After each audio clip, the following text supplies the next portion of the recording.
মাছ দাও, নাহলে ভাত খামু না। আইসে আমার নবাবের পুত, খাল বিল শুকাই গেছে, চাষবাসের খবর নাই, দুদিন পর কপালে ভাতও জুটবে না।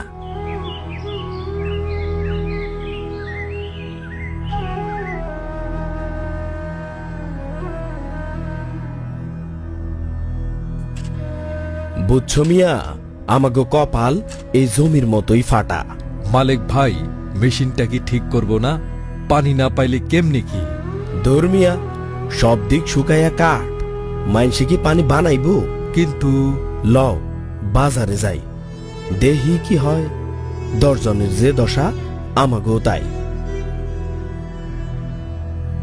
বিএনপি আগামীতে সরকার গঠন করতে পারলে সারা দেশে অন্তত 20,000 কিলোমিটার খাল ও নদীর খনন পুনঃখনন করে পানি প্রবাহ নিশ্চিত করবে।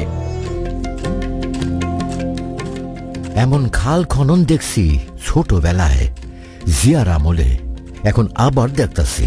এরে কয় বাপ কা বেটা। চাচা, বেটা কিন্তু বাপের মতোই বুদ্ধিমান।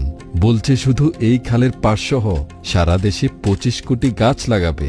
এছাড়া তিস্তা ও পদ্মা ব্যারেজের মতো প্রকল্প গ্রহণ করবে, যাতে নদী খাল বিল আবার প্রাণ ফিরে পায়। আরও কইছে সারা দেশে পর্যায়ক্রমে সমন্বিত বর্জ্য ব্যবস্থাপনা গড়ে তুলবে, আর বর্জ্য জ্বালানি সাইক্লিং এর মাধ্যমে পরিবেশকে করা হবে দূষণ মুক্ত।